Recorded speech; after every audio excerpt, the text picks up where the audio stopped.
Enis Soulejmani, 21 ans, est déchu de sa nationalité belge. Et ça, c'est une grande première en Belgique. Ce belgo-serbe a été condamné ce matin à 10 ans de prison comme dirigeant d'un groupe terroriste.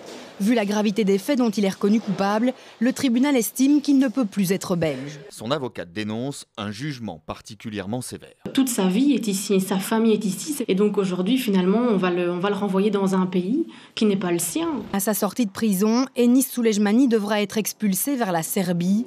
Après une semaine turbulente, c'est le moins qu'on puisse dire, dans les relations canado-américaines, la ministre des Affaires étrangères, Chrystia Freeland, est à Washington pour recevoir le prix de la meilleure diplomate de l'année. Quand on a une tribune, on en profite. Je vous laisse entendre Mme Freeland qui, encore une fois, ce soir, s'en est pris à l'administration Trump en disant que ces tarifs étaient non seulement absurdes pour le Canada, mais également très blessants. Le Canada n'a pas autre choix que de riposter avec une réponse mesurée, parfaitement réciproque, dollar par dollar.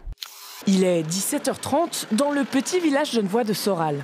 À partir de maintenant et durant 2 heures, des centaines de voitures vont envahir ces rues étroites. Et elle est bien loin, la carte postale du petit village tranquille. Les riverains n'en peuvent plus. Soral, c'est 850 habitants maintenant. Et puis le trafic transfrontalier, il se situe aux alentours de 10 000 véhicules jour. Les deux pays proposent alors un plan d'action. Avec un objectif, faire baisser de 20% le trafic d'ici fin 2019. Je pense que c'est quelqu'un qui l'a mis tout petit et on l'a jamais vu. Ou alors il a remonté, il aurait pu remonter le canal de la Durance. Mais bon, ça fait quand même du chemin. Et qu'en disent les scientifiques? On fait une autopsie, quoi, c'est ça. On fait les échantillons, le sang, on fait toutes les choses pour aussi savoir ce qu'il y a dedans.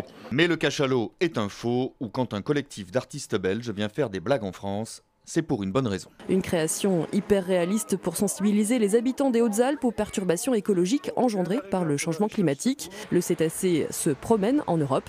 Il s'est déjà échoué à Paris ou à Rennes.